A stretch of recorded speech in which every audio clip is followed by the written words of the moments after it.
Сайн мэцхан өрхөн үзэгчтэй Монголын мэдээ суваг цагийн хүрд мэдээллийн хөтөлбөрөөр эхэлж байна. Эхлээд мэдээний хэд товчийг танилцуулъя. За богдхан ууланд дахин түүмэр гарлаа. Түүмрийн голомтод нөхцөл байдал ямар байгааг сэтгүүлч анх хоёр мэдээлнэ. Төр нийгмийн зүтгэлтэн зоригийн амнисыг хөнөөсөн хэрэгтэй холбогдуулан төр хороо байгуулах тогтоолын төслийг улсын хурал эцсийн хэлэлцүүлэх бэлтгэхээр боллоо. Иргэдийн орлогод нийцүүлэн орон сууцчлуулах хөтөлбөр ямар журмаар хэрэгжих тухай эдийн засгийн болонд дэлгэрэнгүй хүргэнэ. Өсвөр насны охидын жирэмсэлтэй холбоотой асуудлыг бид өнөөдөр хөндлөө. Бүгд найрамд Хятад ард улс Америк нэгдсэн улсын төрийн тэргүүнаар 5 дугаар сард худалдааны гэрээнд гар ус өгзөрч магадгүй байна. Эдгээр болон бусад мэдээ сурвалжлагыг бид өргөө танилцуулъя.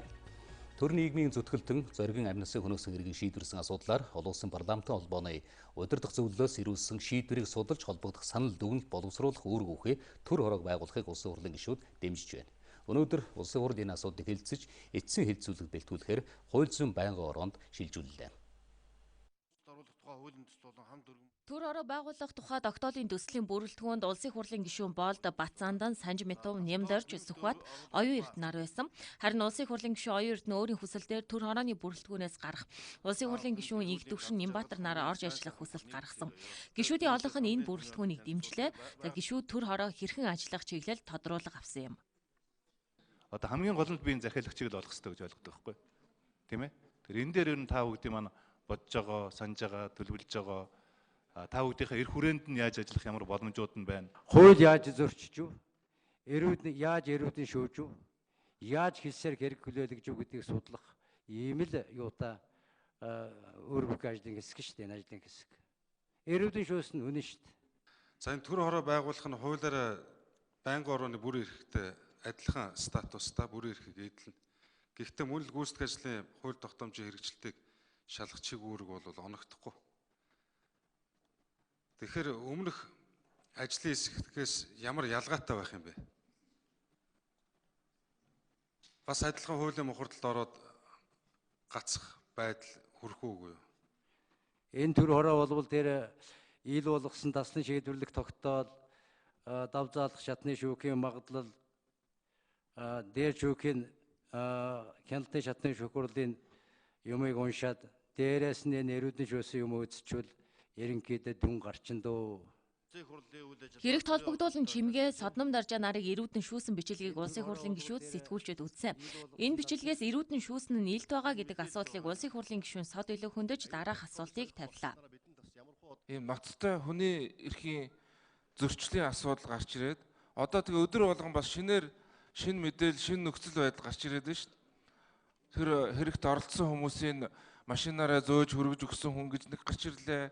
Ингээ шинээр мэдээлэл гарч ирээд энэ хүмүүсийг одоо ялд тулгаж, ялд тулгасан нь үнэн болж байгааг нь харагдаад байхад яагаад сулахгүй байгаа юм бэ гэдэг асуудал байна л да. Энийг одоо хэн шийдэх юм? Улсын ерөнхий прокурорын удирдлагууд, хуучин удирдлагууд энд бүгдээрээ оролцчихсон учраас бас тагнуулын газрын хуучин удирдлагууд занд нь ил далдуур элдвэр саадуулаад ирээсэ болохгүй шүү дээ. Гэмгүй хүнийг 1 минут ч саадуулж болдгоо хуйлтай юм л да. Энэ захиалагч гэдэг юмны чинь тэр Амгалан Баатрын ярьсан бүх юм тэр таслан шийдвэрлэх тогтоол дотроо байна лээ. Мөнгө төгрөгнийхэн ч асуудал байна лээ. Төр хорооны ажлын үр дүнд зоригийн эрхтэй холбоотой олон асуудал тодорхой болно гэсэн байр суурийг гишүүд илэрхийлж байлаа.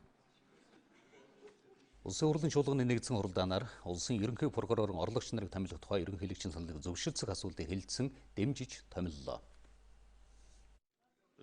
Монгол улсын ерөнхийлөгчөөс ирүүлсэн саналыг чуулганы хуралдаанаар хэлэлцээд Чинбатыг 86.2%, Алимын цэцгийг 89.7%-аар улсын ерөнхий прокурорын орлогчоор хангахыг дэмжсэн байна.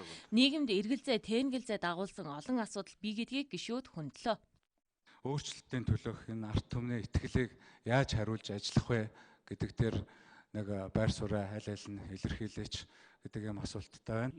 Нийгэмд болж байгаа үйл явдал, за иргэдээс хүсэж байгаа энэ шодрог ёсны зарчимч байдлыг бол одоо бид ойлгож мэдэрч ажиллаж байгаа. За прокурорын үйл ажиллагаа хууль ёсны шодрог ёсны энэ зарчимд үндэслэж явах энэ үндсэн хуулийн үзэл санааг бол хангаж ажиллана гэсэн ийм байр суурьтай ажиллаж байна. За нийгмийн хандлагыг мэдэрч ажиллахаас гадна хуулинд захирагдаж энэ олонний анхаарал ээдрээ төвөгтэй байгаа хэрэгүүдийг яаралтай шуурхаар шийдвэрлэх та 5 гишүүний одоо энэ шаардлага хүсэлтэд дурддагдсан энэ 23 төрлийн хэргийг хэрвээ би сонгогдвол анхааралтай авч ажилланаа. Дэлхийн банкнаас гаргасан судалгаагаар Монгол улсын хууль дээдлэх ёсны үзүүлэлт доогуур байгааг улсын хурлын дарга хүндсэн юм. Цаашдаа Дэлхийн банк олон улсын болон хөндлөнгийн байгууллагууд Монгол улсын хууль дээдлэх ёс авилгын асуудлаар хийсэн судалгааны дүнгээр прокурорын ажлыг дүгнэнэ гэдгийг их хурлын дарга хэлсэн юм а. Мөн гишүүдч байр сууриа илэрхийллээ. Хэрэг бүртгэл мөрдөн байцаалтын үйл ажиллагааг удирдагч, зохион байгуулагч, зааварлагч, хэрэгжүүлэгч нь болоод хувирдсан байна гэдэг энэ зүйлийг бол одоо их шүүмжил дагуулж байна. Энийг одоо манай хоёр прокурор одоо их сайн ойлгож байгаа хаа гэж би бодож байна. Бид нар нэг албан тушаалтныг нөгөө албан тушаалтнаар солиогүй. Бид нар өнөөдөр шүүх прокурор энэ мөрдөн байцаах хууль хүчний байгууллагуудын шинжилгээг та бүхний ажил үйлсээс та бүхний үүргээ гүйцэтгэх явцаас хүсэж байгаа. Их айхтар үүрэг хүлээж томилогдож байгаа гэдгийг л ойлгоорой гэж би хэлэх гэсэн. Энэ жаргал сайхан прокурорын хувьд бол бас улсууд гайгүй л гэж яриад байна. Гайгүй томилогдсон л гэж байна. Одоо тэгээ ажил дээр л харъя. Та бүхний ч гэсэн ажил дээр л харъя. Улсын хурлын дарга Зандар Шатар хэлэхдээ прокурорын байгууллагын шинэ үеийн түүхэнд бараг анх удаа дотроос нь удирдлагыг нь бүрдүүллээ гэдгийг хэлж байсан юм а. За улсын хэмжээнд 9 аймгийн 22 газрыг тусгай хамгаалтад авахыг улсын хурлын гишүүд дэмжиж байна. Учир нь манай улсын нутаг дэвсгэр жил ирэх хөрцөлж иж хүний хариуцлагагүй үйлдэлээс болж байгалийн унган төрх алдагдж байгаа учраас экосистемийн тэнцвэт байдгийг хадгалах шаардлага үүсээд байгаа юм. Энд 29 сумын нутаг дэвсгэрийн 3.4 сая га талбай газар хамарч байгаа юм. Тухайлбал Тисийн гол Булнай нурууг байгалийн зохицолборт газрын ангиллаар Хөхнуур, Ташхайн 5 нуур, Минингийн цагаан хоолой, Баян дун уул, Гүн гашууны хоолой зэрэг газрыг байгалийн нөөц газрын ангиллаар авахар байгаа юм а. Өнөөдөр Монгол улсын нийт нутаг дэвсгэрийн 17.8% тусгай хамгаалалтанд багтаж байна. Харин шинээр 22 газрыг улсын тусгай хамгаалалтанд авбал хэмжээ нь 2.1%-аар нэмэгдэх юм байна. Гишүүд зарим эргэлзээтэй асуултанд хариулт авлаа. Богдуулч одоо бид дэлхийд дахинд хамгийн анхны дахин цаашдаа газар гээл багахад яриад байдаг. Гэтэл өнөөдөр байдлыг очиод харалт. Богдууланд одоо хууль бус барих мөн тусгай хамгаалалттай газар ашиглаж байгаа иргэн хуулийн этгээдийг бол ер нь нэгдсэн шинжилсэн бүртгэд бас хамруулна гэж бодож байгаа. Энэ нөхрөл ажиллуулах чиглэлээр одоо энэ юм эргэж үзээрэй. Сая шүүхтэр бол ялагдсан байгаа. Та нар яам бол одоо мэрэгжлийн байх шаардлагатай. Туулгын асуудалж хүнд байгааг энэ үеэр гишүүд хөндлөө нийслэлчүүд төдийгүй олон аймаг сумын хүн ам ундалдаг голын хамгаалалттай холбогдуулан улсын хурлын өргөдлийн байнгын орооны ажлын хэсэг гарч байсан. Энэ ажлын хэсэг газар дээр нь очиж 50 гаруй аж ахуйн нэгжийн тусгай зөвшөөрлийг цуцалсан. Цаашдаач анхаарах асуудал байсаргааг хөндлөө. Нөгөө цуцалсан 52 аж ахуйн нэгжийн хашаа башгийн нургаад нөгөө бидний тохирсон дэлхийн бусад бүх улс орны нийслэлд нь нэг хүний шүтэн байдаг, гайхамшигтай амралтын тийм ногоон бүс байдаг, цэнгэг устай газар байдаг. Ийм болгоё гэд бүгдээрээ тохирсон. Одоо энэ ажлыг хийхгүй бол их хурлын дарга хариуцлага тооцдог хүмүүс нь тооцоод ямаар байна л да. Нийслэлийн иргэн төлөөлөгчдийн хурд, нийслэлийн засаг дарганд хамгаалсан газар сая хэлсэн одоо байгалийн нөөц ашигласны төлбөрөөс олж байгаа орлогоо байгаль хамгаалах салбартаа зарцуулах эрх нь байгаа учраас тэрэн дээрээ тулгуурлаад одоо оронтоо нэмээд ажлуудад авах бүрэн боломж яг төрийн албан хаагчийн хувьд бол шууд оронтоо нэмэх ийм боломжгүй байгаа гэдгийг хэлье. Холбогдох бусад арга хэмжээнүүдийг хэрэгжүүлэх чиглэлээр олон санал тавьж засгийн газарт бас саналаа өргүүлсэн баг. Байгаль орчин аялал жуулчлалын яам, сайд Сэрэнбата, оюун эрдэнэ сайд нарын туулгын асуудлыг улсын хурлд ойрын хугацаанд оруулж ирэх хэрэг. Чуулганы хуралдаанд оролцсон гишүүдийн олонх нь 9 аймгийн 22 газрыг тусгай хамгаалтанд авахыг дэмжлээ. За холбогдох байнгын хороо эцсийн хэлэлцүүлэгт бэлтгэнэ. Өнөөдөр 15 цагийн орчимд Богдхан уулын хиймрийн аваатай улан төмөр гарч 4.5 га газар шатаа. За урдчилсан байдлаар хүний буруутай үйлдэлээс болж төмөр гарсан гэдгийг онцгой байдлын газараас мэдээллээ.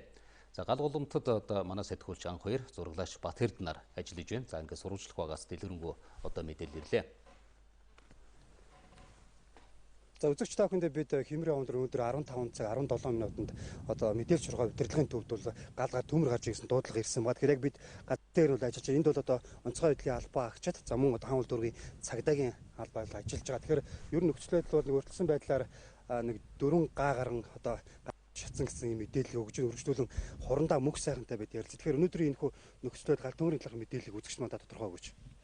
За тий 15-17 минутанд бол дуудлага ирсэн байгаа. Энэ дуудлагын дагуу бол одоо манай хамгийн ихний ээлжинд бол эргүүлэр явж сан улдургийн онцгой байдлын эхлээс эргүүлэр явж исэн нэг тасаг бол ирсэн байгаа. Тэгээд нэмэлтээр одоо 5 анги ажиллаж байна. Нэмж ирээд.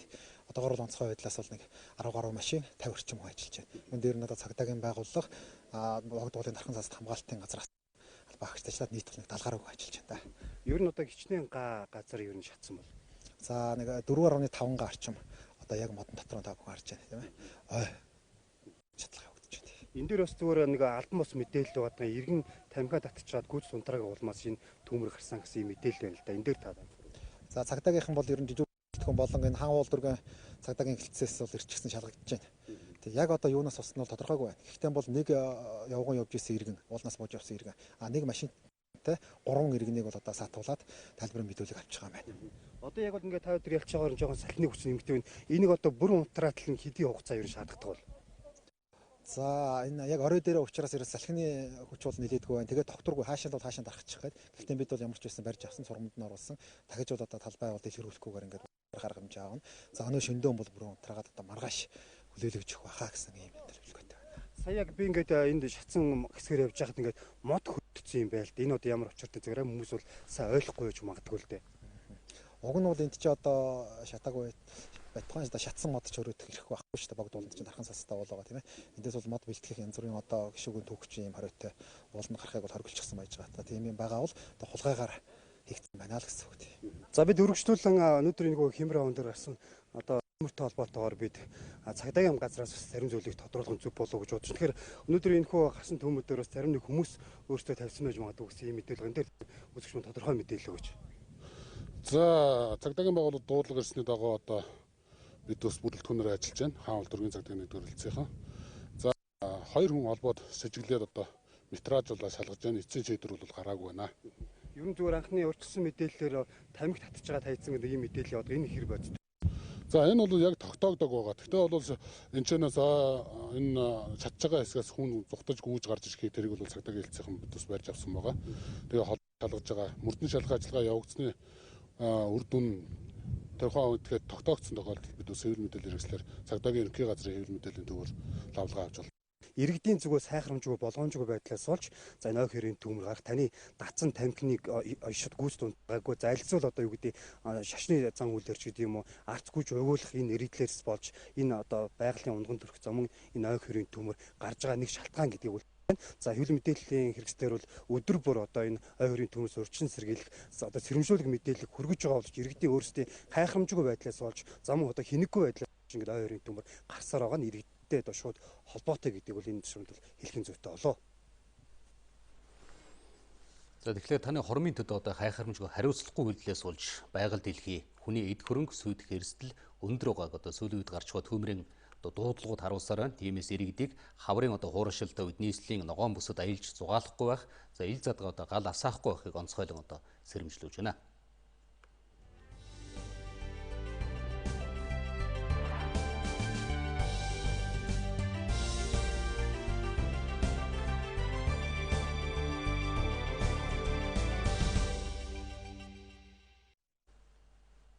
Монголын үндэсний олон нийтийн гараажид телевиз хуулиар хүлээсэн үүргийнхээ дагуу өнөөдөр 2018 оны үйл ажиллагааны тайлангаа олон нийтэд хүргэлээ. За Монголын үндэсний олон нийтийн гараажид телевиз өнгөрсөн 2018 онд 2 шинэ сувгаар сар хүрээгийн өргөжүүлэн төрөлжүүлсэн юм. Энэ бол хараат бус үндэсний зөвлөлөөс хангалттай сайн гэсэн үнэлгээ авсан эхний үзүүлэлт байлаа.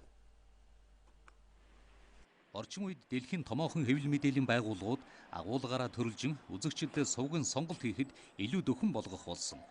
Яг энэ жишгийг Монголын үндэсний олон нийтийн телевиз хэрэгжүүлж MNB Sport болон MNB World англи хэл дээрх сувгуудаа нээсэн. Шинэ суваг шинэ хөтөлбөрүүдийг бэлтгэн хүргэх техникийн үзүүлэлтүүдийг ханган ажилласан 2018 оны онцлог ажлуудын нэг байлаа. Өнөөдөр бол үндэсний олон нийтийн радио телевизийн 1, 2, 3, 4-р сувг бол одоо HD форматаар бүрэн шилжиж үйл ажиллагаагаа явуулж байгаа. За мөн 2018 онд бол бид нэр өөрсдийнхөө одоо байгаа бодиттой байдал дээр өөрийнхөө боловсон хүчин болон одоо техникийн нөхцөл мөн байр байшингийнхаа нөөц болцоог бол бүрэнд ажиллаж MNB спорт цугийг мөн MNB World цугийг бол бие дааж гаргасан.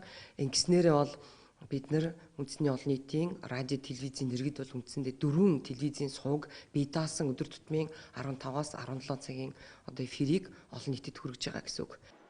Олон нийтийн хүсэл шаардлага нийцсэн нийтлэл нэвтрүүлгийн бодлогыг хэрэгжүүлэхийн тулд бид контентын шинжилэлдэн илүү анхаарал хандуулж ажилласан.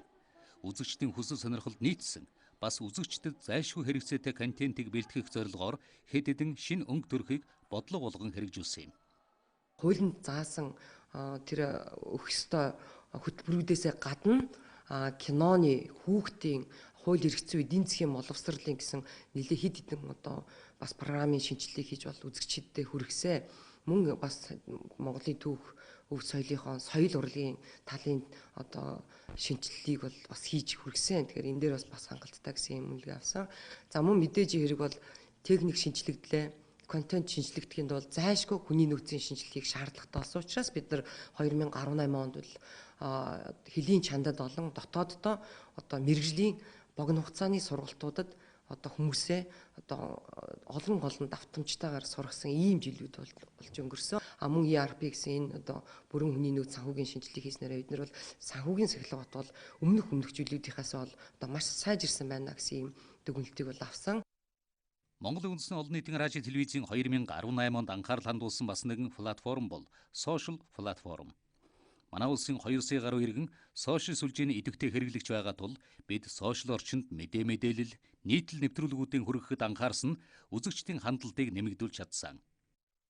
Жишээ нь залуучуудыг даатгахын контентуудыг богино болгон урт хэлбэрээр тавьснараа өнөөдөр бол Монгол улсад телевизийн байгууллагуудын үйл ажиллагаа явуулж байгаа хамгийн өндөр одоо үзэгчтэй одоо хандлттай мөн одоо бас эрэх холбоотой одоо сошиал орчинд ажиллаж байгаа бол манай өөрийн одоо Facebook пэйжүүд болон MN сайт байгаа. Одоо бол удахгүй бид нар бас 19 онд хийх ажилласаа бол товч дурдах юм бол энэ манай үндэсний телевизийн 52 жилийн түүхтэй архив байна. Хайсан архив 7 төрлийн хайсан дээр манай одоо архив хадгалагдаж штэ. Үндсэндээ бол Монголын архив гэсэн үг.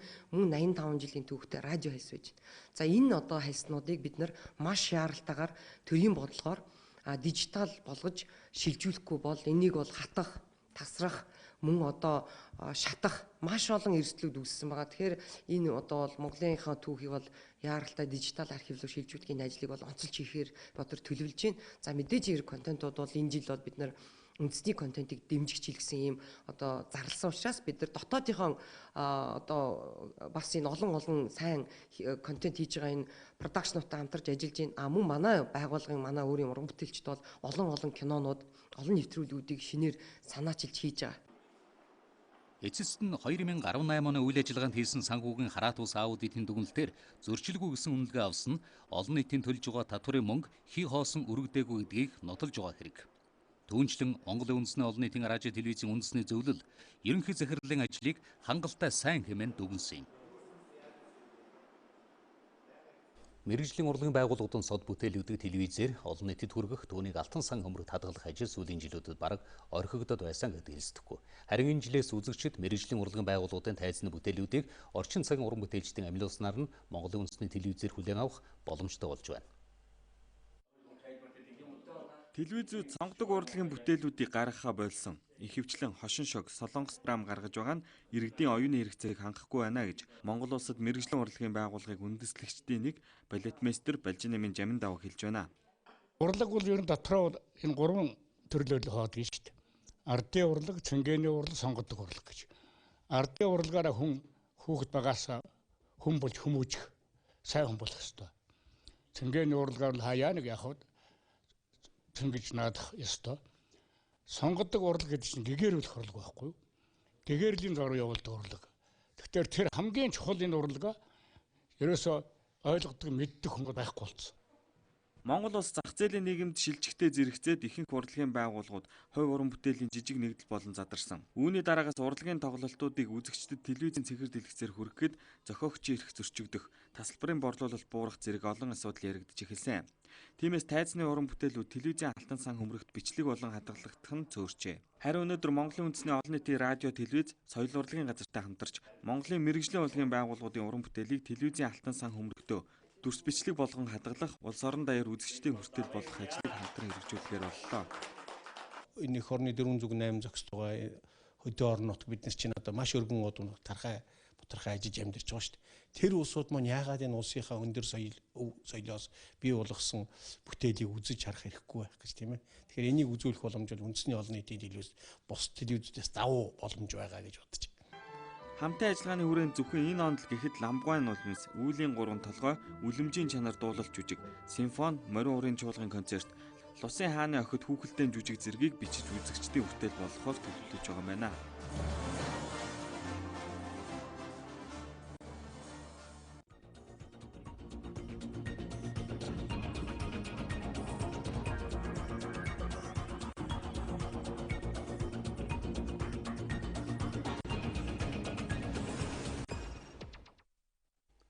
Цагийн Хүрд хөтөлбөр эдийн засгийн булангаар үргэлжилж байна. За нийслэл Улаанбаатар хотын гэр хорооллын 216 мянган өрхийн 80% нь орон сууцнд орох хүсэлтэй. Гэвч иргэдийн орлого 30% төлөөд банкны зээлд хамрагдах хэмжээнд хүрэхгүй байгаа. Тиймээс орлогод нийцсэн орон сууц хөтөлбөрийг хэрэгжүүлэхээр болсон. Энэ асуудлаар мэдээлэл өгөхөөр студид Чимэтлэм ажиллаж байна. За ороо минь төргий. Ороо минь. Энэ орон сууцчлах одоо иргэдийн энэ хөтөлбөр ямар журмаар явах вэ? Тэгэхээр орлогод нийцсэн орон сууц хөтөлбөрийн хувьд бол хэд хэдэн хувилбарыг санал болгож байгаа юм байна. Тодруулах юм бол одоо тухайн өрхийн нийт орлогын 30% нь орон сууцнд зарцуулагдана гэсэн үг юм а. Тухайлах юм бол иргэн таны орлогын 30% нь 150 мянган төгрөгтөө тэнцэж байх юм бол та халамжийн түрээс харин 500-аас 1 сая төгрөг байх юм бол түрээслээд өмчлөх, харин 30% нь 1 сая төгрөгөөс дээш одоо байх юм бол ипотекийн зээлд хамрагдах тэр боломжийг нь бүрдүүлж байгаа юм байна. Орлогод нийцсэн орон сууц тухайн өрхийн орлогоос намаарч тухайн өрхийн ерөөсө 30% нь яг энэ орон сууцнд зарцуулагдах ёстой. Тухайн өрхийн орлогын 30% нь танаа өрх хэдэн төгрөг олж чинь нийтдээ өрхөд чинь хэдэн одоо ажил хийж байгаа юм байна. Нийт хэдэн төгрөг болж байгаа. Тэрний 30%-ыг л орон сууцнд зарцуулъя. Энэ тухайн орон сууцны үн ямар үнэтэй байх вэ? Жишээ нь одоо энэ үнийн хувьд бол одоо хяналт тавих тийм боломж төрд байгаа юу? Тэгэхээр орлогот нийцсэн орон сууцны үнийн тухайд сая 350 мянга байна гэсэн эхний мэдээллийг бол өгч байгаа. Гэхдээ одоо явцын дунд ямар нэгэн байдлаар барилгын материалын үн нэмэгдэх ч юм уу ийм асуудал үүсэх юм бол сая 430 мянга болгоно гэсэн мэдээллийг өгч байгаа. Мөн дээрэс нь одоо нийслэлийн засаг даргын тамгын газраас дид бүтц болоод газрын асуудлыг шийдэж байгаа учраас одоо үн дээр хяналт тавих боломжтой гэсэн мэдээлэл өгж байгаа. Тодруулах юм бол 10-аас 15%-ыг нь тухайн орон сууцны төслийн 10-аас 15%-ыг нь халамжийн түрээс шилжүүлнэ, харин 30-аас 50% нь бол түрээслээд өмчлөх, үлдсэн хувийг нь бол тухайн төсөл хэрэгжүүлэгч компани зах зээлийн үнээр борлуулах тэр боломжийг нь олгож байгаа. Гэхдээ заавал одоо яг энэ санал болгосон хувилбараар биш, тухайн төсөл хэрэгжүүлэгч аж ахуй нэгж нийслэлийн засаг даргын тамгын газарт бол ямар одоо хэлбэрээр хэрэгжүүлэх вэ гэдэг саналаа бас хүргүүлэх боломжтой. Нэгсэндээ бид газар болон тодорхой хэмжээний дид бүтцээр хөрөнгө оруулалтаа хийгээд тухайн аж ахуй нэгжүүд санал болгоод нөгөө барилгын компаниуд маань орж ирэхдээ бид нар тэдэн хувийг нь ингээд үн төлбөрөөр өгчих юм байна. Хэдэн хувийг нь одоо хямд өртгөөр борлуулах хэрэг өгөх юм байна. За ингээд тодорхой хувийг нь бид нар өөрсдөө борлуулад ингээд эндээс бол бид нар ашиг олох юм байна гэж орж ирж байгаа. Төсөл ер нь хязгаарнаас сэргийж эхлэх юм бол урд нь ер нь хэдийд гарах юм бол иргэдийн хувьд бол энэ төсөлд одоо хамрагдах хүслэл мэдээж одоо их байгаа тийм ээ. Тэгэхээр төсөл бол хэрэгжээд эхэлсэн. Хаан улд дүүргийн 16 дугаар хороонд эхний ээлжийн 768 айлын орон сууц бол баригдсан. Үүний 8% нь бол түрээсийн санд шилжин, 30% нь орлогод нийцсэн орон сууц хэлбэрээр борлуулагдана. Үлдсэн одоо байруудыг бол тухайн төсөл хэрэгжүүлж байгаа компани зах зээлийн үнээр борлуулна гэсэн мэдээллийг өгч байгаа. Хамгийн гол нь энэ байр бол 2020 оны 3 дугаар улиралд ашиглалтанд орно. Мэдээж одоо яг иргэдэд бол бүртгүүлэх сонирхол асар өндөр байгаа. Тийм учраас нийслэлийн засаг даргын тамгын газраас бол энэ асуудал шийдэл хайж ямар нэгэн одоо гадны нөлөөлөл гэдэг юм уу эрх мэдэлтнүүдийн одоо тэр байр суурийг оруулахгүй тулд цахим хэлбэрээр бүртгэх ийм байдлыг бол шийдсэн байгаа. Хамгийн гол нь яг энэ бүртгэлийн ажил бол нийслэлийн иргэдийн төлөөлөгчдийн хурлаас шийдвэр гарангууд хэрэгжиж эхлэн бүх одоо материаллык бааз бол шийдэгдсэн, тоног төхөөрөмжийн асуудал ч гэсэн одоо шийдэгдсэн гэсэн мэдээлэл өгч байсан юм а. Бүртгэлийн захим шийдлийг сонгоод энэ бэлэн болцсон байж байгаа. За энэ бол аппликейшн хэлбэрээр гар утасны аппликейшн хэлбэрээр гарсан байж байгаа. За дүүрэг хороо бүр дээр бол одоо очиход энэ зааварчилгааг өгөх төр бололцоог хангаж байгаа. Энэ сургалтыг хийн.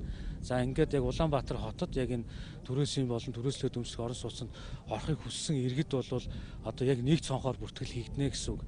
Орлогод нийцсэн орон сууц төсөл зөвхөн одоо нисэх буюу хаан уул дүүргээс гадна Баян Ушуу, Сэлб, Дамбдаржаа, Дэнжин мянга гэсэн нийслэлийн бол 8 хэсэгт хэрэгжин хамгийн гол нь энэ төсөл бол яг орлоготой хэрнээсээ орон сууцнд орж чадахгүй байгаа залуу иргэд рүү дээрээс нь орлоготой боловч одоо орлого нь ипотекийн зээлийн 30% бүрдүүлж чадахгүй байгаа, банкны шаардлагыг хангаж чадахгүй байгаа энэ хүмүүст зориулагдсан нийслэлийн бас олон асуудлыг шийдэх үр дүнтэй хөтөлбөр юм а гэдгийг онцолж байлаа.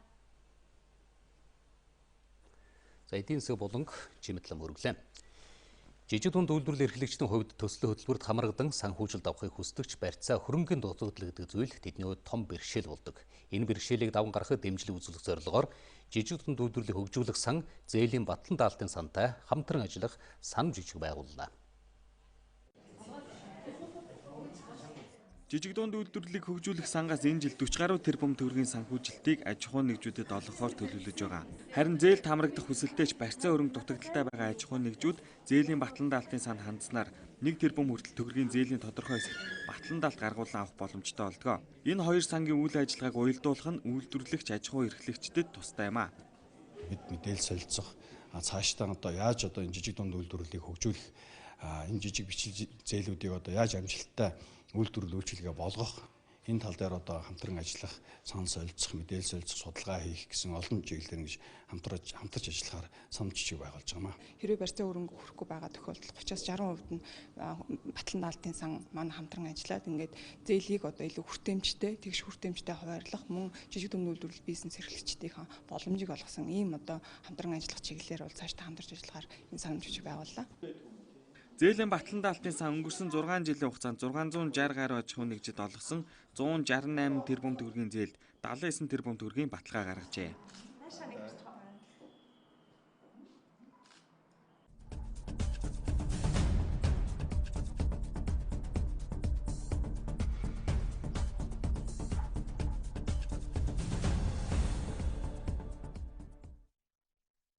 Энэ 7 хоног цагийн Хүрд мэдээллийн хөтөлбөр жирэмсэн ээжүүдтэй холбоотой асуудлыг цуурлаар хөндөж байгаа. Өнөөдөр бид эрт жирэмсэн болсон насан турш охидын өмнө ямар бэрхшээл тулгардаг асуудлыг тодрууллаа. Дунд сургууль төгсөх жилдээ жирэмсэн болоод хинт хантгаа мэдэхгүй сэтгэл санааны хямралд орсон охид цөөнгүй байна. 3 сар гаргаад ер нь 4 сар төхүүлж хагаад гэрийнхэн тоол мэдчихсэн. Тэгээ ер нь нэг гиз томорхон бол гайгүй байсан учраас гээд анги найз нөхдөдөө ч юм уу багш нартаа гэрийнхэндээ ер нь гээд жоохон жин нэмээд харгалаад байна гэж хэлээл ерөнхийдөө нууж хаагаал яваадсан л та. Яг ийм тохиолдолд зарим охид хувийн эмэгтэйчүүдийн эмнэлэгт хандаж нууцаар үр хөндүүлэх нь бий. Энэ нь тэдний эрүүл мэнд амь насанд эрсдэлтэй. Зөвхөн улсын эмнэлэг тухайн хүн хүүхдээ гаргахыг хүсэхгүй бол үр хөндөх хагалгааг хийх ёстой юм. Дийлэнх эцэг эхчүүд хүүхдийнхээ жирэмслэлтийг хожим үед нь мэддэг тул гаргахаас өөр аргагүйд хүрдэгэ гэж эмч мэргэжилтнүүд хэлж байна. Жишээлбэл 37 хоногтой болцсон байхад ээж аав нь мэдээгүй, асар хамгаалагч нь мэдээгүй. Тэгээд дөнгөж сая мэдлээ хамт амьдарсаар байгаа мөртлөө дөнгөж сая мэдлээ үр хөндүүлээ гэдэрч байна. Жирэмсэн болоод хичээл сургуулаа төгсөж чадаагүй ч мэргэжилтэй болохыг хүссэн залуу ээжүүд олон. Тэдний зарим нь төрийн бас байгууллагад хандаж тусламж хүсдэг байна. Хамтарч ажилладаг одоо 2 сургууль байдаг. Нэг хүүхдийн амьдрах өрөөгийн тусад нь одоо гаргаад өгчдөг дотор байранда. Тэгээд нөгөө хүүхд мэд цэцэрлэгтэй бүтэн өдөр одоо хүүхдээ өгч нь өөрөө суурчин сургуультай хичээлдээ авчин тэгээд илүү одоо нөгөө гарсан чөлөө цагаараа нэмэлт дугуулан секцэд явах боломжтой байдаг. Улсаас өсвөр насны охидын тулгамдсан энэ асуудалд гэр бүл хүүхэд залуучуудын төв хэрхэн анхаарч байна вэ? Тэд төрөх эмнэлгүүдтэй хамтран ажиллаж хүүхдээ төрүүлсэн ч харж хандах хөнгөө ээжүүдэд тусламж үзүүлдэг гэлээ. Зарим тохиолдолд хүүхдийг нь хуулийн дагуу хүнд өрчлүүлэх асрамжийн газар өгөх тохиолдолж гардаг байна. Төрөд хоёр хонж байгаа хүүхдээ одоо өөрөө өсгөх ийм боломжгүй сонирхолгүй гэсэн ийм гэж хандсан ийм кейс төр бол бид нар одоо ажилласан. Хүүхдийн үржилтийн ажлыг зохион байгуулсан. Энэ ажлын нэг талаасаа одоо хүүхдийг тухайн хүүхдийн төрсэн хүүхднээс давхар хүүхд хамгааллын үйлчлэгийн нэг хэлбэрийг сонгож үйлчлэг үзүүлж байна гэсэн үг.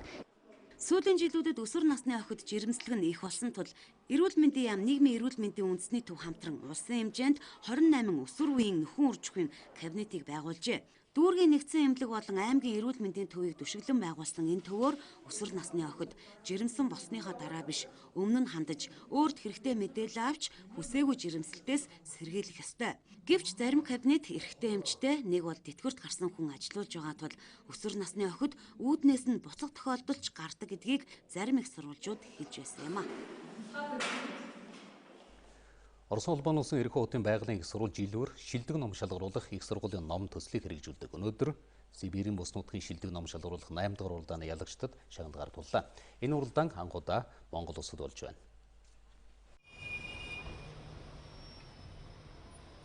Их сургуулийн ном төслийн шилдэг ном Гран-при шагналыг улсын хурлын дарга Зандан шатар нэг Монгол, нэг зөв хөгжил бол цэгцэр хөдөлгөөн номороо бүрдсэн. Мөн зохиолч, найруулагч Төрмөнх миний мэдих Женко Батулов академич дорж 20 дугаар зууны эхний хагасын Орос-Монголын харилцааны тулгамдсан асуудлууд номороо тус шалгарлаа.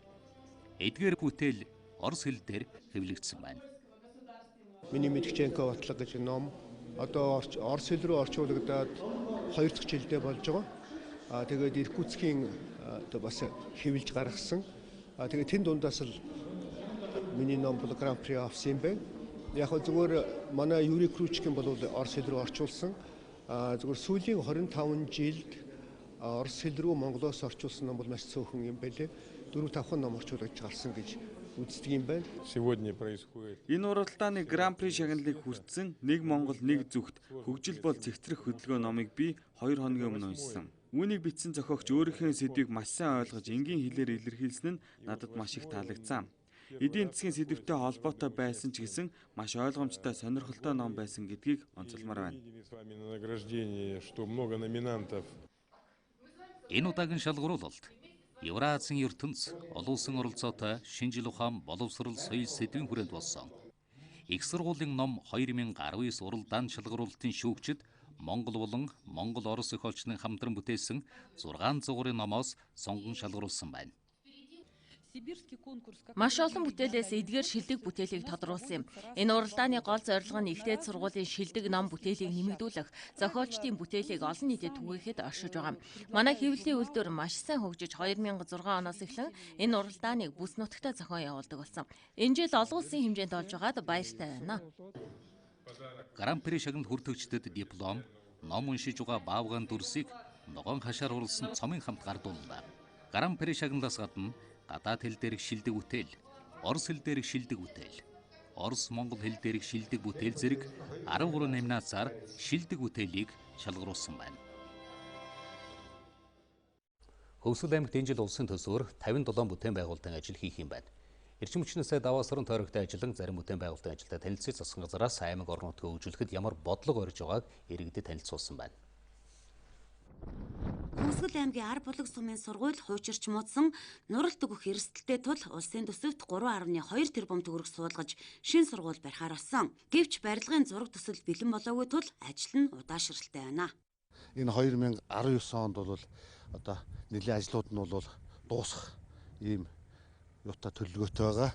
Энэ онд бас арай амжихгүй болов энэ барилгын нөгөө газар хөлдөө мөн одоо тендер удаашрсантай холбоотойгоор бол жоохон ажил бас удаашралтай явагдаж байгаа. Одоо энэ суманд гэхэд бол энэ сургуулийн барилгаас гадна дахиад соёлын төвийн барилга байгаа. Гэтэл соёлын төвийн барилгын зураг нь гараагүй ажил нь эхлэегүй байна л да. Тэгэхээр очиод бас одоо нэг анхааруулж шаардах юм бол энэ хөрөнгө оруулалтын ажлуудын тендерүүдийг төрөвчлөхгүй болвол энэ ч одоо богино хугацаанд амжуулах шаардлагатай байдаг. Гэтэл өнөөдөр ажил эхэлсэн байх ёстой байтал зурган дээрээ явж байгаа юм. Хөвсгөл аймгийн мөрөн суманд болсон уулзалтын үеэр зарим иргэд орон нутагт мэрэгжил сургалт үйлдвэрлэлийн төвийг өргөжүүлж мэрэгжилтэд боловсон хүчин бэлтгэх шаардлагатай хэлж байлаа. Мөн мах хөдөөд ч үнэтэй байгаа. Гэтэл малын гиз дотроо хог дээр зүгээр хайж байхын оронд үйлдвэртэй болох санал хэлж байлаа. Тэр ажилгүй хүмүүсийг ажилтаа болгоход мэрэгжил эзэмшүүлэх ёстой. Тэднийг гагнуурчин болгоё, барилгачин болгоё, оёдлчин болгоё. Нэг хил мах 8-аас 9 мянга, 10 мянга, 12 мянга. Өөр үнэтэй. Одоо бид нар яах юм бэ? Малаас гарч байгаа дайвар түүхийж бүтээгдэхүүнүүд толгой, өөх, тэр хашин тос. Тэр уг нь бол хог болох эсгүй зүйлий. Гэвч хувь хүний тэмцэл, хувь хүний явах хэмжээ бол үнэхээр цаар хүрээ багтаа юм. 300 та юм. Тэгээ энэ үйл бол оргид ачаалаад авахын тулд 300-аараа 3 гаруй явж давлаа. Хэрэг зогсолт саалт гараад гэмтэл гарсан бол осол доголд гаргачих. Иргэдийг хэрэглэгчдийг гондоох гэсэн тийм их асуудал гарах байлаа. Мах сарж байгаа улсуудаа татаас өгчдөг. Гачаа гарахтаа үнэтэй гаргацдаг. Дотоодын зах зээл дээр яг татаасаар хямдхан зарчдаг. Тийм л тогтолцоороо бид явахгүй бол чадахгүй. Яг гэвэл дэлхийн зах зээл дээр байгаа махны үн 10,000 төгрөг байхгүй юу? Булган аймгийн төв дээр баригдсан бид улааны станцыг харсан. Гайхамшигтай юм билий. Хов хүн барьсан билий. Тийм учраас дараагийн шинжилгээг хийхдээ бол харин тэр шинэ технологи руу явъя гэж бодож байгаа. Аймаг орон нутагт ажлын байрыг нэмэгдүүлэхийн тулд зарим өөрчлөлтүүдийг хийж байгааг орон нутгийн удирдлагууд хэлж байлаа. Тухайлбал залуучуудын хөдөлмөр эрхлэлтийг дэмжих хөтөлбөрийг хэрэгжүүлэхдээ өмнөх жилүүдэд 15-аас 24 насны залуус заавал мэрэгжилтэй байх шаардлагыг тавьж байсныг өөрчилж, мэрэгжилгүй байсан ч сургаж ажилд авах нөхцөлийг бүрдүүлжээ. Төрийн архивын өдөрт ажилтны 30 дугаар зөвлөгөөн өнөөдөр боллоо. Энэ зөвлөгөөн салбарын яам архивын байгууллагуудын удирдлагууд түүх архилог өнхрээлэн үндэсний музей, их сургуулиуд зэрэг байгууллагын төлөөлөлд оролцож архивын салбарын ололт амжилт цаашдын хөгжлийн төлөвийг дүүнэн хилцдэг уламжлалтай юм байна. Энэ удаагийн зөвлөгөөнөөр өнгөрсөн жил дэвшүүлсэн хууль эрх зүйн орчныг шинжлэх, төрийн архивын байрны асуудлыг шийдвэрлэх, архивын салбарын ажилтны цалингийн сүлжээ, шатлал, гэрээт ажилтны оронтойг нэмэгдүүлэх зэрэг асуудлыг судлан хэрэгжүүлэхээр ажиллаж байгаа тухай танилцууллаа. Мөн зөвлөгөөнөөр архив, албан хэрэг хөтлөлт, төрийн байгууллагын ажилтны зохион байгуулалтын улсын үйлчлэгийн бэлтгэлийг хангахад анхаарах асуудлууд, шинээр батлагдсан төрийн албаны хуулийн хүрээнд батлагдан гарч байгаа эрх зүйн актын талаар нэгдсэн ойлголт өгөх, төрийн архивуудад хийгдэж байгаа захимжуулалтын ажлын явц, үр дүн, цаашдын төлөв, төрийн архивуудын 2018 оны үйл ажиллагаанд хийсэн мониторингийн талаар хэлэлцжээ.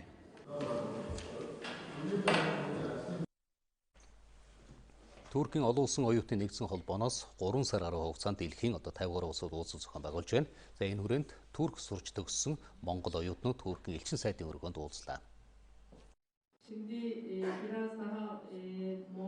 Бүгд найрамдах Турк улсаас Монгол улсад суугаа онц бөгөөд бүрэн эрхт элчин сайдын өргөнд дорн дахинаас өрнөд хүртэл шудраг ертөнцийн төлөө урьяан дор олон улсын оюутны 12 дахь удаагийн уулзалт боллоо. Одоогийн байдлаар Турк улсад 3000 гаруй монгол хүн амьдардаг. Тэдний 800 гаруй нь Туркийн засгийн газрын тэтгэлгээр суралцаж байгаа оюутан залуус юм а. Өнөөдрийн уулзалтаар Туркийн олон улсын оюутны нэгдсэн холбоо өөрсдийн үйл ажиллагааг танилцууллаа. Мөн манай улсад их дээд сургууль төгсөгчид цуглаж хамтдаа нэг оройг өнгөрүүлж байна. Энэ уулзалтыг Турк улс дотооддоо зохион байгуулдаг байсан бол 3 дахь жилдээ дэлхийн олон оронд явуулж байгаа юм. Энэ жил дэлхийн 51 орны 91 хотод болж байгаагийн нэг нь Улаанбаатар хотод болсон энэ уулзалт байлаа. Bugün Uluslararası Öğrenci Dernekleri Federasyonu Турк улсад дэлхийн 100 орноос оюутнууд ирж суралцдаг. Монгол оюутнуудын хувьд манайхтай түүх соёл ойролцоо гэж утгаараа маш хурдан дасан зохицдог.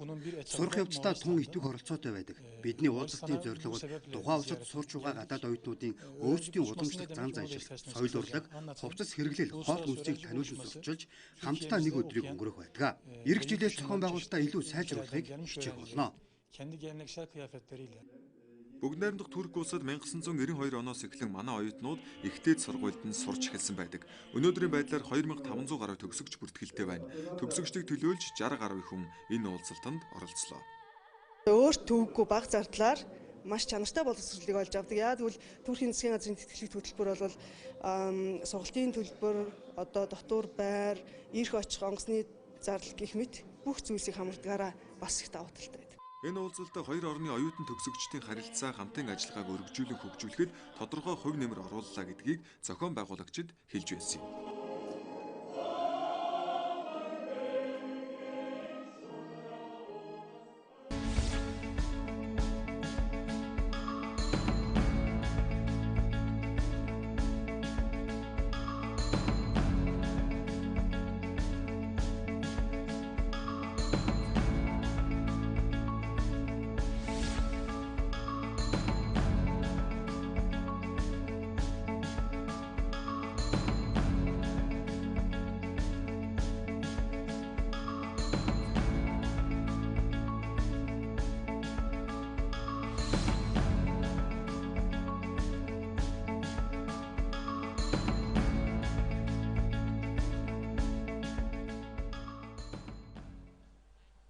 мэрэгчлэн нэгтлэн бодогчдын институтээс жилүүр улсын олимпиад зохион байгуулж энэ чиглэлээр суралцж байгаа оюутан залуусын ур чадварт үнэлгээ өгдөг. Энэ жилийн улсын олимпиадад 12 ихтэй сургуулийн оюутан оролцож байна.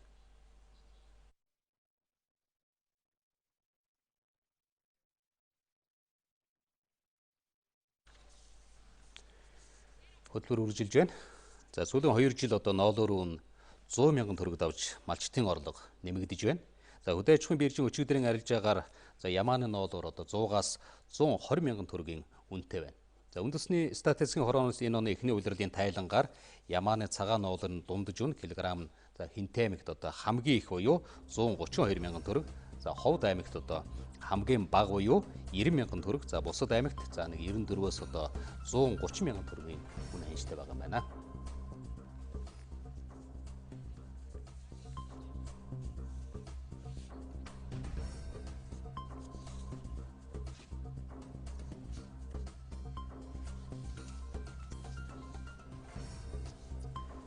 Хөтөлбөр үржилж байна. За орон нутгийн иргэд арьс харьшлын өвчнөө орончлуулж эмчлүүлэхин тулд заавал аймаг болон нийслэлийг зорих шаардлагагүй болсон байна. За өнөөдрийн байдлаар 14 аймгийн иргэд ухаалаг арга зүй ашиглан эмч мэрэгчлэнүүдээс анхан шатны тусламж зөвлөгөө авч байна.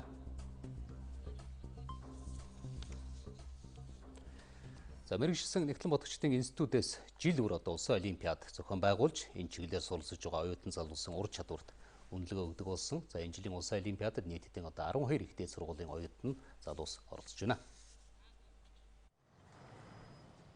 Ямар ч байгууллага сайн нэгтлэнтэй байх нь чухал. Санхүүгийн төлөвлөгөөгүйгээр ажил урагшлахгүй. Тиймээс нэгтлэн хүн тооны арга ухаанд суралцсан байхаас гадна сайн менежер байх ёстой юм байна. Энэ олимпиадад хамгийн сайн багш нартай, хамгийн чанартай сургалттай, хамгийн сайн хөтөлбөртэй сургуулиудын оюутнуудыг тэрдгээр оюутнуудаас шилэгдэж гарсан шилдэгүүдийн хооронд олдог. Мөн ажил олгогч нар энэ олимпиадын үр дүнг ихээхэн сонирхдог.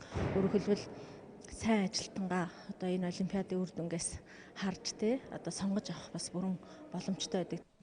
Санхүү эдийн засгийн салбарт 30 мянган гаруй хүн ажиллаж байна. Эдгээр хүмүүсийн гар дээр албан байгууллагуудын тайлан тооцооноос эхлээд улсын төсвийн задаргаа хүртэл хийгдэж байдаг. Тиймээс мэрэгсэн нэгтлэн бодогч чадвартай байх нь чухал гэдгийг тэрээр хэлж байсан. За хойж үеийнхэнд эх оронч үзлийг төлөвшүүлэх зорилготой эх оронч монголчууд шинжлэх ухаан урлагийн цэнгүүнийг зохион байгуулахаар болсон байна. Орчин үеийн нийгэмд үүсэж байгаа бухимдал, сөрөг хандлагыг бууруулахад залуусын оролцоо хамгийн чухал.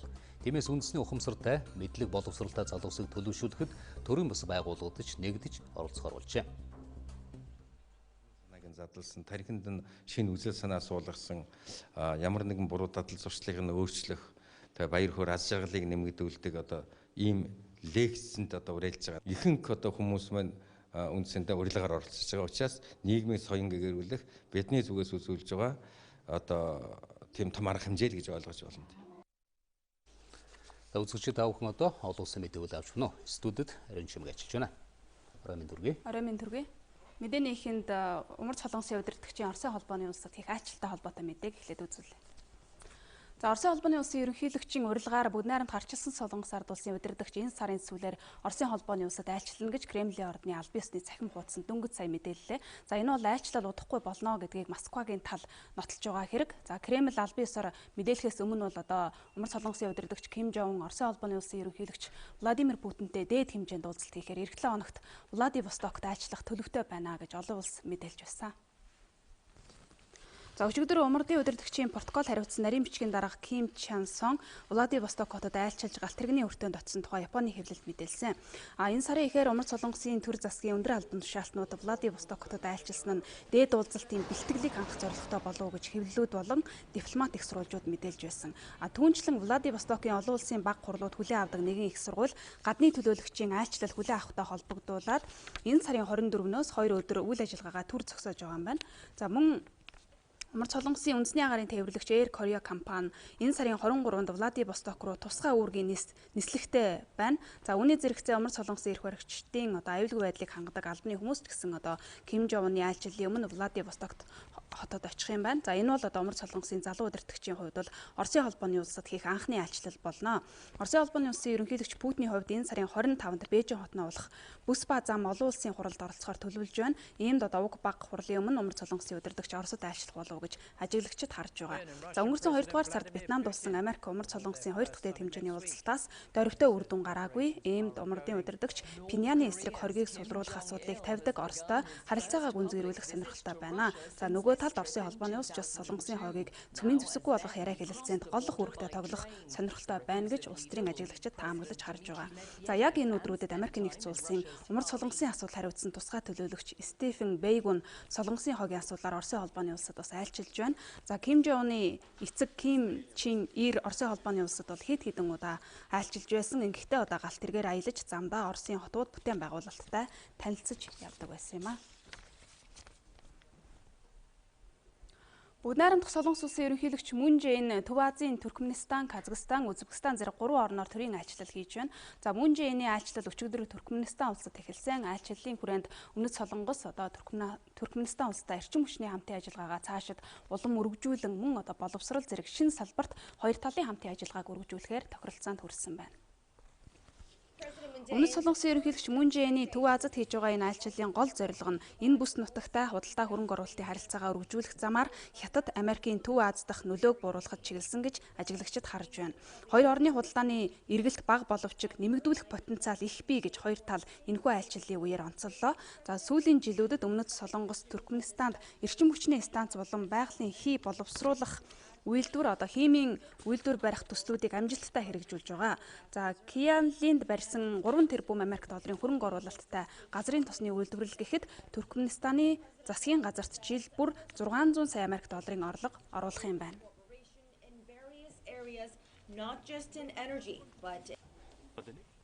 Туркменистаны эрчим хүчний салбарыг хөгжүүлэх дэлгүүцийн төсөл хөтөлбөрүүдийг хэрэгжүүлэх Өмнөд Солонгосын компаниудын оролцоог нэмэгдүүлнэ гэдэгт итгэлтэй байна.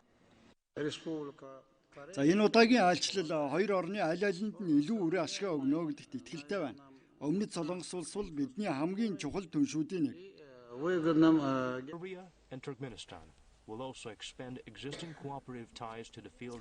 Туркменистан нь байгалийн хий нийлүүлэлтээр дэлхийд 4-р бичигддэг. Дэлхийн байгалийнхийн нөөцийн 10% нь энэ улсад байдаг. Иймд экспортын 90%-ийг дангаар эзэлдэг газрын тос байгалийн хийгээс хамааралтай эдийн засгаа олон их үүсвэртэй болгох бодлого барьж байгаа. Энэ үднээсээ Өмнөд Солонгос улстай эрүүл мэнд, боловсрол, мэдээллийн технологи, байгаль орчны зэрэг шинэ салбаруудад хамтын ажиллагааг үргэлжлүүлэхээр 20 гаруй гэрээ хэлэлцээрийг Өмнөд Солонгостой байгуулж байна. За Өмнөд Солонгос улсын хувьд бол Төв Азийн улс орнууд мөн Орос зэрэг Евразийн улс орнуудтай эдийн засаг дипломатын хамтын ажиллагаагаа тэлэх зорилготой шинэ хойдын бодлогыг хэрэгжүүлж байгаа. Түүнчлэн Сөүл эрчим хүчний салбарт хамтын ажиллагаагаа тэлэх замаар аж үйлдвэрлэлийн салбараа солонгоруулах бодлогыг мөн барьж байна.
Дараагийн мэдээг танилцуулъя.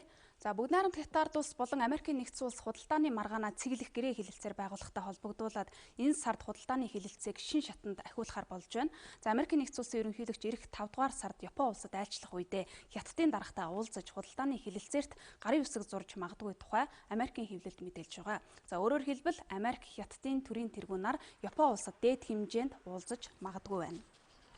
Энэ сард хийх засгийн газар хоорондын шин шатны хэлэлцээ нь 5 дугаар сарын сүүл эсвэл 6 дугаар сарын эхээр Хятад Америкийн хооронд худалдааны гэрээ байгуулах эцсийн хувилбарт хүрэх зорилготой. За хэлэлцээнд оролцохоор Америкийн нэгдсэн улсын худалдааны төлөөлөгч Роберт Лайтхайзер, сангийн сайд Стивен Миньючин нар энэ сарын сүүлээр Бээжинд айлчлах гэж байна. За үүний дараагаар Хятадын төрийн зөвлөлийн дэд сайд Лю Хэ 5 дугаар сарын 6-нд мөн Вашингтон хотод айлчилж хэлэлцээнд оролцоно. За саналын зөрүүтэй гол асуудал хэвээр байгаа. Хоёр тал гэрээнд хүрсний дараагаар Хятадын бараа бүтээгдэхүүн тогтоосон Америкийн импортын татварыг Америкийн тал зогсоох хэсгээр бас тохиролцоонд хүрч чадаагүй байгаа. Мөн өөр нэг том саад нь бол одоо Хятадын талаас төрийн өмчит компаниудад тавьдаг татаастай холбоотой асуудал яригдж байгаа юм аа.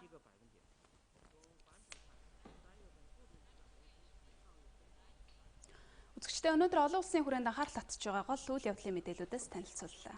Баярлалаа. Баярлалаа. За одоо та бүхэн спортын мэдээлэл авна уу? Хоромын төргий. За танд болон үзэгчдээ хоромын төргээд эхний мэдээлэлд танилцуулъя. Эхлээд үзэгч та бүхэнд дотоод спортын үйл явдлын мэдээлэлс танилцуулъя. За Монголын Шагаан харвааны холбооны 2019 оны улсын авар шалруулах тэмцээн өнөөдөр нээлттэй хэлсэн байна. За энэ удаагийн тэмцээнд 130 гаруй багийн тамирчид өрсөлдөхөөр болсон байна. 29 удаагийн улсын аврах шалруулах тэмцээнд 21 аймаг, нийслэлийн 8 дүүргээс 130 багийн 1100 гаруй харваачид цэц мэргэнээс орж байна.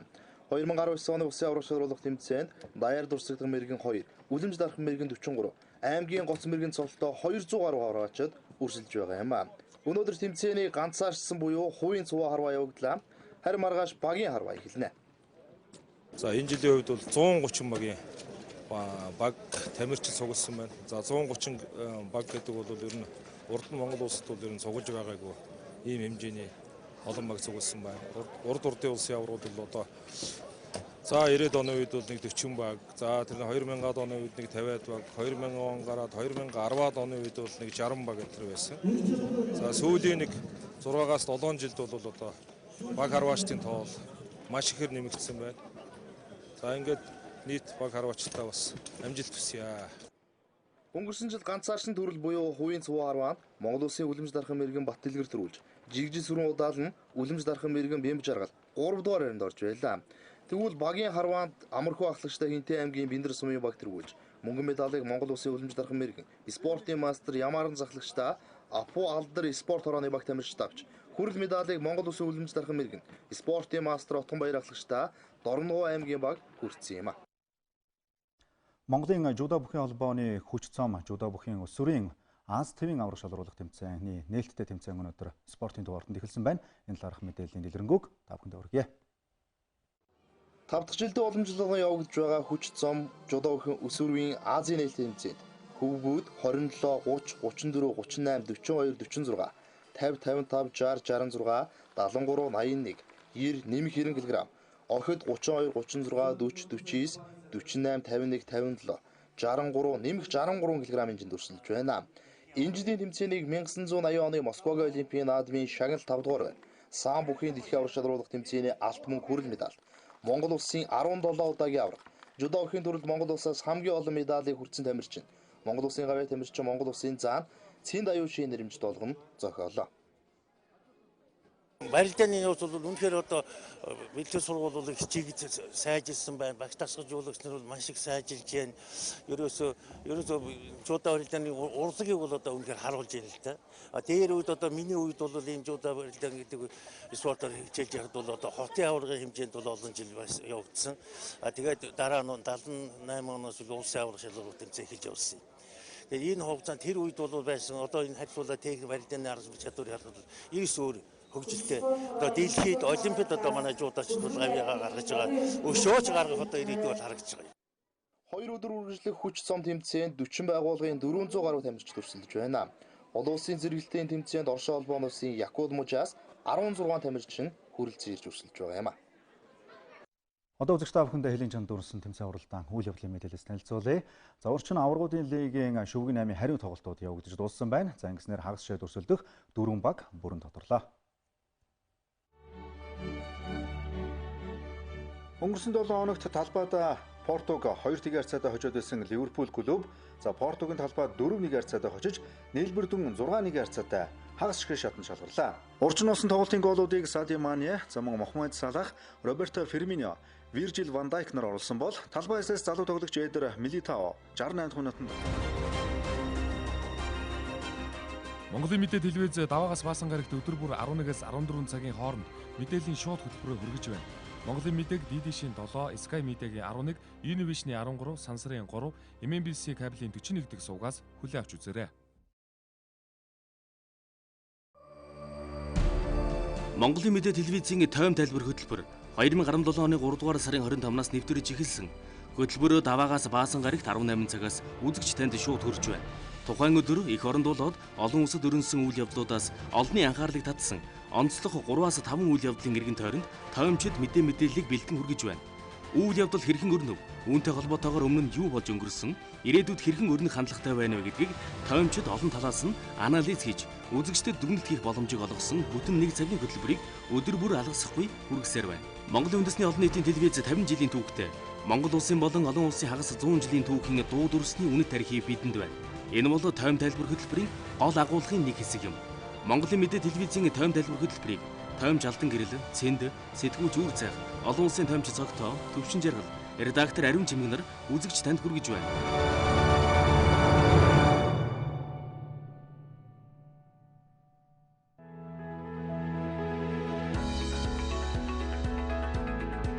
Монголын мэдээ телевизийн орон нутгийн мэдээ хөтөлбөр Монгол орны 21 аймагаас өөрийн тусгай сурвалжлагч нарийнхаа газар дээрээс нь бэлтгэсэн мэдээллийг бодиттой шуурхаагаар үзэгч та бүхэнд хүргэх болно. Анхангаа аймаг дахь сэтгүүлч анх манлай. Монголын мэдээд сурвалжлагч Саран Чимэг. Монголын мэдээ сувгийн сурвалжлагч Наран Цэцэг. 2017 оны Монгол улсын шилдэг аймаг Өмнөг аймагаас Дархуул аймаг дахь сурвалжлагч Буян шиг мэдээлж байна. Улсын хөгжил сумаас сумын хөгжил багаас эхэлнэ. Говьалтай аймгийн 18 сум 2 тосгон 84 багийн ард иргэдийн аж амьдрал цагийн мэдээллийг 200 га талбайг нь хашаажуулж 22 хуудгийг гаргахнэ. Онцлог үйл явдлын мэдээллийг бэлтгэн өргөнэ. Орон нутгийн мэдээ хөтөлбөрийг үзэгч та бүхэн даваа савг баасан гаргуудын 19 цаг 40 минутаас хүлээн авч үзээрэй. Нийгэм дөрнөж байгаа хамгийн их анхаарал татсан ард иргэдийн эрх ашигтай холбоотой сэдвийг халуун сэдэв нэвтрүүлгээр онцолдог. Олон талын их сурвалж үйл явдлын газар дээр нь очиж иргэдийг бид сонсон. Иргэн таны эрх зөрчигдөж байвал бид нь танд авилга, ашиг сонирхол, чимээгүй өргсөн хууль бус шийдвэр, хүүхдийн эрх гээд олон сэдвийн хүрээнд ард иргэдийн өмнөөс бид асуух болно. Халуун сэдвийн сурвалжлагыг 7 хоног тавханд хэлхийн чанд болон өөрийнхөө оронд болсон тэмцээн уралдааны мэдээлэлс танилцууллаа. Баярлалаа. Үзэгч та бүхэн одоо цагаагаар мэдээ хүлээн авна уу?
Монголын мэдээ суваг цагийн хүрд мэдээллийн хөтөлбөрөөр та бүхэнд хүргэлээ.